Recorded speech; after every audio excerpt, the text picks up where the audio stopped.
atau transportasi online di Pekanbaru. Selamat menyaksikan!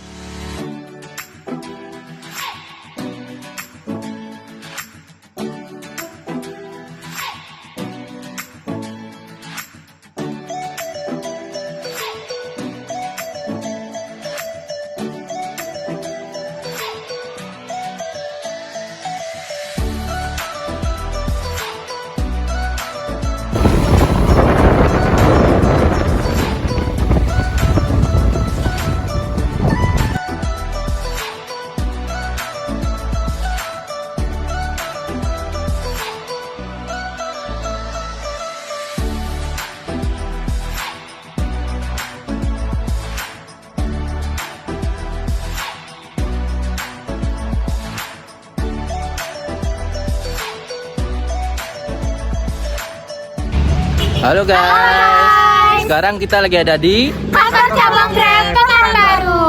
Kami bakalan tanya tentang operasional Grab di Pekanbaru. Ikutin keseruan kami ya. Ayo.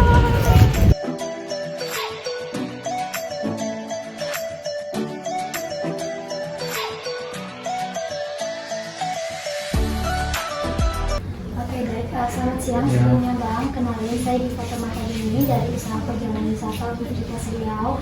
Jadi di sini tujuan kami ingin sedikit observasi lapangan tentang transportasi online di mata kuliah manajemen transportasi. Nah sebenarnya dengan Bang Aan ya Bang dari Grab. Nah jadi kami ingin tanya dikit nih Bang tentang Grab nih. Yang pertama tuh kapan sih Bang Grab ini mulai ada di Pekanbaru? Kalau Grab sendiri sih hadir di Pekanbaru itu di tahun 2017. Pada awalnya itu gimana Bang? Kok bisa berdiri Grab dan waktu awal berdiri itu ada pro kontra nggak dari masyarakat atau para transportasi lokal di sini? Oke. Sebenarnya Grab ini hadir di Pekanbaru itu karena sebenarnya di kota-kota sebelumnya sih sebenarnya udah ada Grab nih, kayak ibu kota lah ya, Jakarta itu udah ada Grab. Nah jadi yang namanya perusahaan pasti pengen expand atau meluaskan usahanya itu ke berbagai kota lah. Nah salah satunya di Pekanbaru. Nah memang pasti di saat Grab hadir di kota manapun ya pasti ada pro dan kontra ya. Maksudnya ya yang dulunya mungkin orang menggunakan transportasi itu bisa pakai ojek pangkalan ya. Nah sekarang ini ya perlahan beralih nih ke transportasi online. Nah ya, cuman kita ngasih kesempatan lah bagi mereka yang mungkin yang dulunya ojek pangkalan itu ya kita beri kesempatan mereka bisa gabung juga nih sama kita gitu dengan Grab ya biar mereka bisa nambah pendapatan mereka lah, nggak hanya dari ojek pangkalan aja. Ya, berarti yang menjadi ojek pangkalan pun pada akhirnya juga bisa bergabung di bisa Grab, bergabung ya. sama Grab. Terus di Pekanbaru ini kan kita tahu nih Bang, bukan cuma Grab doang nih transportasi online. Nah kira-kira gimana nih strategi Grab itu sendiri untuk meningkatkan kualitas layanannya di tengah banyaknya transportasi di Pekanbaru? Oke, kalau dari kita sendiri sih sebenarnya dari Grab cara kita bersaing dengan kompetitor ya kita bilang mungkin salah satunya kita dengan menerapkan standar prosedur penerimaan. Nah, prosedur penerimaan ya kita anggap kalau kita nganggap driver itu sebenarnya bukan driver nih, tapi kita nganggapnya mitra. Kita misalnya berhubungan lah, maksudnya mitra di sini ya berarti ada ya dari satu sisi kita Grab memiliki keinginan terhadap mitra dan mitra juga berkeinginan terhadap kita. Jadi saling ada feedback ya. Saling membutuhkan. Saling membutuhkan. Nah makanya dari penerimaan pun kita sangat ketat nih, mulai dari persyaratan KTP, terus dari SIM, nah terus juga STNK, terus dengan juga standar umur gitu, kita juga ada nih. Nah itu yang jadi kenapa kita bisa berbeda dengan kompetitor yang lain. Nah, untuk SOP-nya sendiri ada nggak tuh Bang kira-kira yang ditetapkan Grab ini untuk menjaga keselamatan driver dan juga penumpang? Kalau di kita pasti ada gitu. SOP kita itu malahan sekarang itu di khusus jalan-jalan protokol itu kita ada batas kecepatan bagi mitra itu untuk berkendara gitu. Nah, ini tujuannya apa? Biar memberikan rasa nyaman lah terhadap konsumen kita gitu, biar merasa bahwasanya mitra-mitra Grab itu berkendara yang pertama sesuai dengan aturan, terus dengan batas kecepatan yang juga sesuai dengan aturan gitu sih. Mungkin itu aja Bang untuk pertanyaan kami seputar Grab ini. Makasih banyak Bang atas waktunya, mohon maaf kalau mengganggu.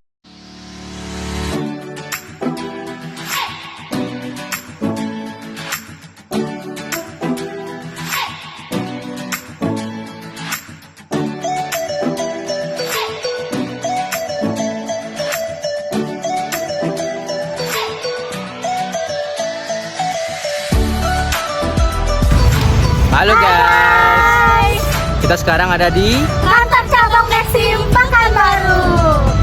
Kami bakalan tanya-tanya mengenai operasional Maxim di Pekanbaru. Ikutin keseruan kami ya.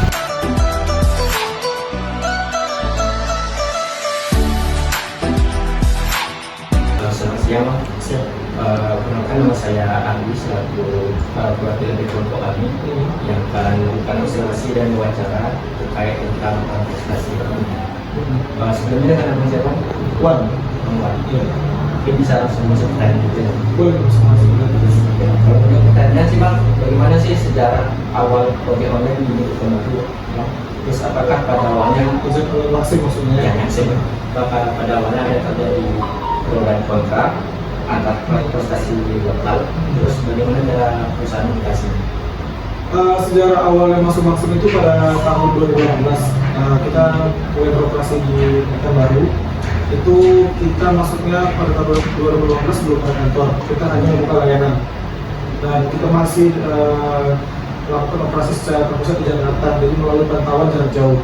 Nah, kita melihat di tahun 2019 kita mulai ada perkembangan orderan, lalu kita berinisiatif untuk membuka layanan kantor, di mana untuk memudahkan driver mendaftar dan penumpang untuk melakukan kunjungan apabila ada perbedaan, ada keluhan lainnya gitu.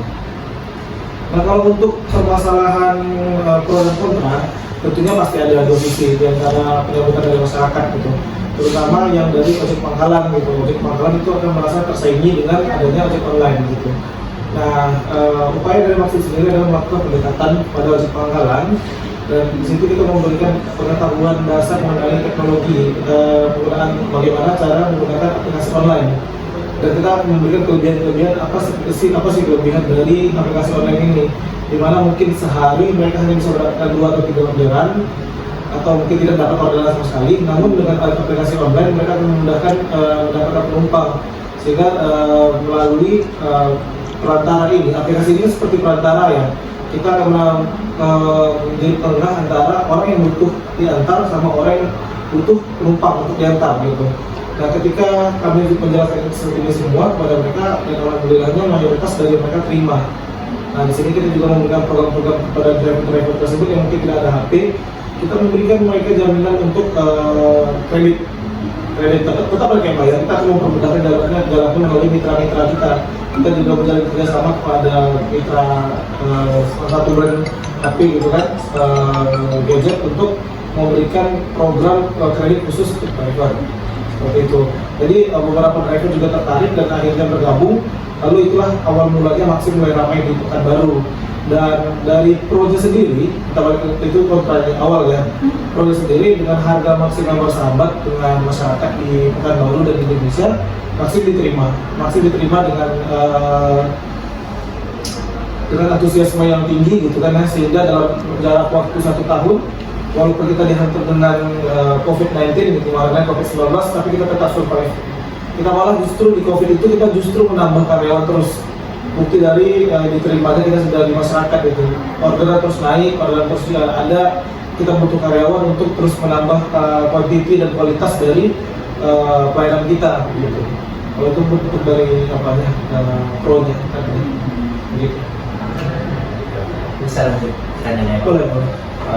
terus untuk selanjutnya Bang, apa strategi dari perusahaan untuk meningkatkan kualitas layanan dengan banyaknya prestasi online yang ada di internet?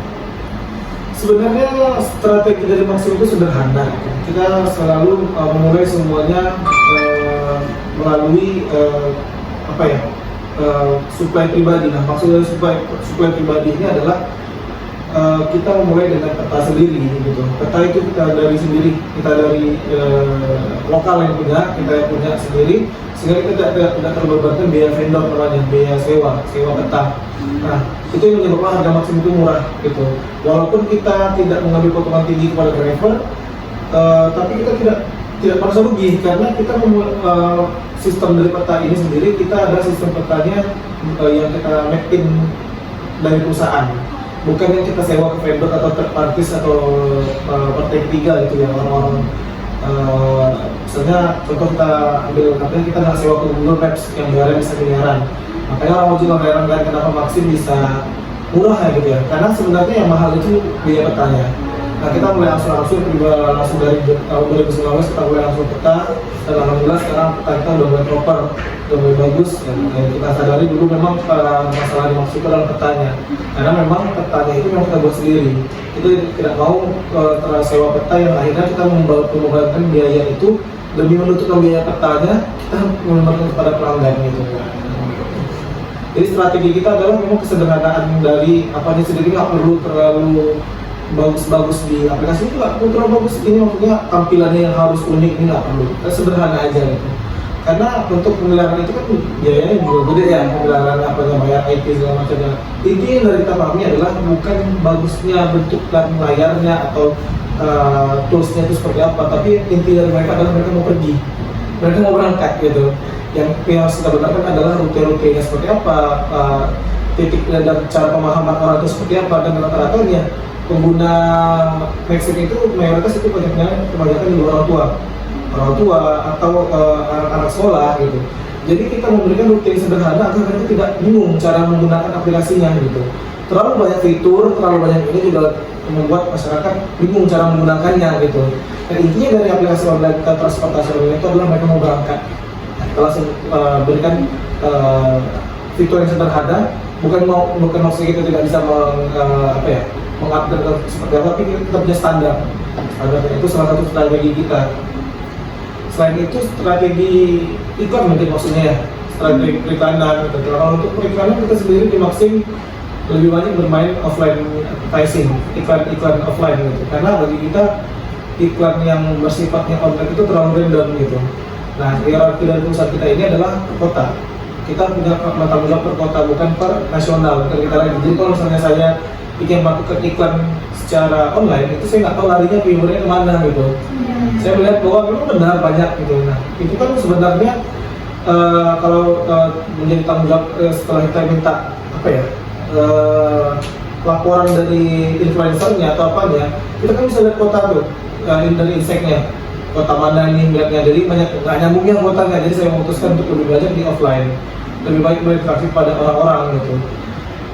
Sebagai contoh misalnya promo action itu kita biasanya di Car Free Day, di bazar-bazar atau di pasar gitu, atau di sekolah-sekolah kita berikan kode promo kepada anak sekolah, orang di pasar gitu.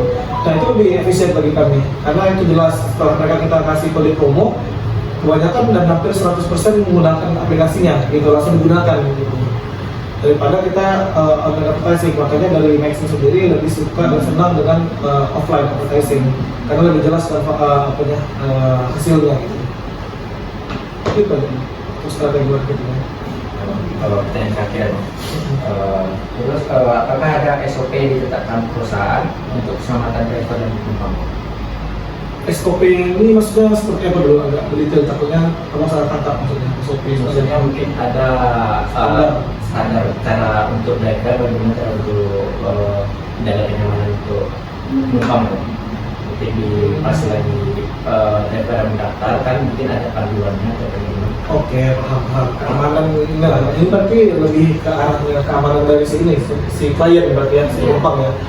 Nah itu dulu kita akui bahwa dulu Maxim kita belum terlalu ketat dalam dokumen pendaftaran gitu, belum terlalu ketat karena kita sering kebobolan gitu. Nah sekarang ini dengan adanya fitur beberapa, tapi itu saya nggak bisa jelaskan ya fiturnya karena itu confidential, itu bersifat rahasia.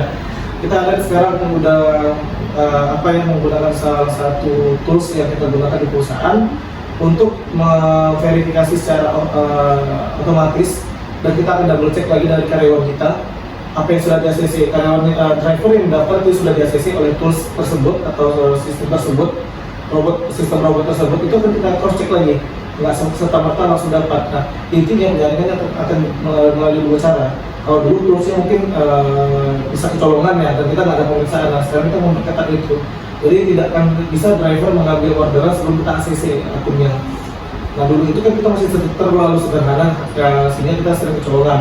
Nah sekarang ini kita memang sering untuk pendaftaran, untuk menjaga keamanannya, kita menggunakan sistem verify dua langkah gitu. Jadi dari sistem juga kita gunakan secara otomatis untuk menyaring. Dari secara offline atau karyawan yang memeriksa juga ada kita lakukan. Nah, itu salah satunya untuk penyaringan awal. Nah selanjutnya biasanya kita akan melakukan aktif untuk memeriksa activity driver. Activity driver ini kita sering melihat misalnya ada activity mencurigakan gitu. Activity mencurigakan ini seperti misalnya order itu misalnya dari kantor Maxim ke SKA, tapi aktual tripnya itu atau trip fakta perjalanannya itu tidak ada sampai sana gitu. Bisa jadi mereka melenceng sana atau melenceng sini. Itu bisa kita cek dari robotik sistem kita. Robotik sistem kita akan memberikan langsung memberikan kita alarm untuk memberikan bahwa ini orderannya mencurigakan, kemana dibawa si pelanggannya gitu.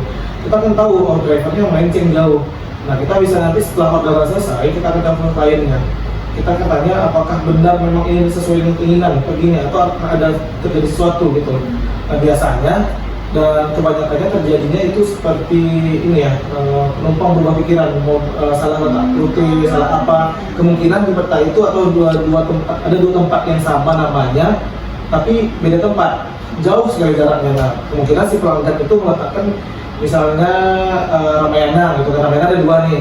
Nah Ramayana Robinson yang diletaknya, tapi sebenarnya dia maunya Ramayana yang di Ramayana Center STC seperti itu misalnya. Jadi kita ada sih namanya beberapa tracking yang memang confidential, nggak bisa kita sebutkan. Kita pastinya ada untuk kita akan terus berbenah untuk menjaga keamanan dari pelanggan itu sendiri. Nah dalam segi driver kita ada perlindungan, kita juga ada perlindungan pada driver selama perjalanan. Kita memberikan asuransi kepada mereka. Apabila terjadi kecelakaan, kita akan mengklaim biaya rumah sakitnya dan memberikan santunan. Nah itu sudah diberikan vaksin kepada driver. Tapi asuransi itu hanya berlaku kalau dia menjalankan orderannya, bukan untuk kepentingan pribadi. Untuk pada saat dia pergi untuk kepentingan pribadi, langsung walau terjadi kecelakaan. Nah tiba-tiba mereka klaim kita itu nggak nyambung. Karena itu hanya akan bisa dibuktikan dengan kapan dia kecelakaannya, siapa saksi matanya yang bisa bersaksi bahwa memang benar di jam tersebut. Dan di jam tersebut kita cek di sistem, benar dia melakukan perjalanan orderan, menjemput orderan, mengantar atau hampir 5 menit setelah menyelesaikan orderan gitu. Jadi kita ada biaya klipnya. Jadi untuk pelanggannya kita ada yang namanya SOS juga. Tadi saya pernah bahas juga, tadi di aplikasi kita ada SOS. SOS itu kalau misalnya pelanggan merasa tidak aman dengan drivernya atau bisa melakukan SOS. Kita akan melakukan alarm secara acak pada orang-orang terdekat untuk melakukan untuk melihat mengecek kejadiannya gitu. Kadang itu driver langsung dinotif driver atau siapa orang terdekat gitu kan, dinotif bahwa ada kejadian yang tidak mengenakan nih terjadinya, apakah itu kepada drivernya. Driver juga ada SOS, si pelanggan juga ada SOS untuk memberikan alarm gitu. Apalagi itu penting sekali di malam hari. Makanya kita untuk SOS ini kita akan benar-benar upayakan tidak terjadi error aplikasi di malam hari. Apabila terjadi error, SOS tidak berfungsi. Nah, kita sering melakukan pemeliharaan ketat di sistem kita agar malam tidak terjadi error aplikasi demi SOS-nya ini jalan gitu. Begitu kurang lebih. Mungkin itu aja pertanyaan dari kami dok. Sebelumnya kami ucapkan terima kasih untuk atas waktunya.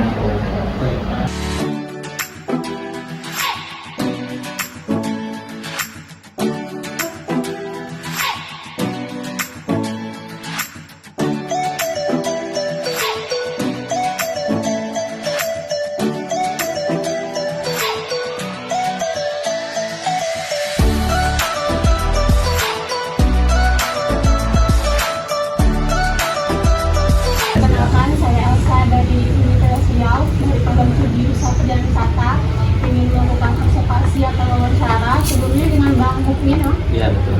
Nah, di sini saya ada beberapa pertanyaan yang mau diajukan, kayak kapan Abang mulai bergabung di Gojek ini? Mulai bergabung sekitar pertengahan tahun 2022. Oh, tahun 2022. Itu tuh Abang awalnya jadi kerja utama atau langsung atau kerja sampingan? Sebelumnya kerja sampingan. Hmm. Jadi karena pekerjaan utamanya apa namanya tuh habis kontrak gitu kan, lama-lama jadi kerjaan utama seperti itu. Apa yang buat Abang mau bergabung sama Gojek? Dan kita tahu kan banyak transportasi yang lainnya. Oh gitu. Bergabung dengan Gojek itu kan ibaratnya kan dia bukan harus bekerja tetap ya kan, bukan nggak ada jam kerja itu. Terus dia bisa juga bekerja sampingan selain kerja utama, jadi untuk menambah-nambah penghasilan. Gitu. Kalau selama kerja di Gojek ini gimana sih Abang menanggapi komplain dari penumpang? Kalau komplain di Gojek kan ada banyak apa namanya? Fitur apa sih namanya tuh? Ada GoFood, Gosen, Gojek apa namanya? Gora gitu kan. Yang paling banyak komplain tuh biasanya sih apa sih di GoFood. Itu sebenarnya komplainnya salah sasaran sebenarnya. Soalnya Bang tambah ke sana apa cabenya banyakin misalnya seperti itu kan. Bang ini nggak pakai ini ya, nggak pakai dia, tapi customer nih ngasih catatannya ke driver, bukan ke resto. Harusnya dia kasih ke resto. Kalau orang seperti yang komplain seperti itu ya kami kasih edukasi aja sih. Kak, besok kalau mau pesan makanan catatannya di edukasi ini ya, harusnya di catatan itu makanannya ya, bukan untuk abang dan ibunya. Kayak kurang komunikasi ya? Iya, kurang. Enggak, customernya juga kurang memahami ini sih apa namanya mengenai fitur untuk pemesanan Gojeknya seperti itu. Iya.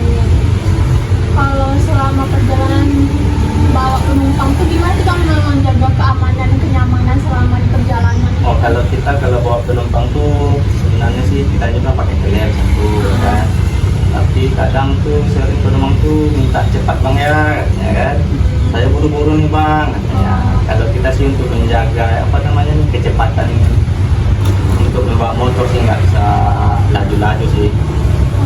Jadi emang harus sesuai standar. Iya, ya, Bang? standar nggak boleh cepat-cepat kali gitu. Ini mungkin pertanyaan terakhir ya Bang, Oke, kayak siap.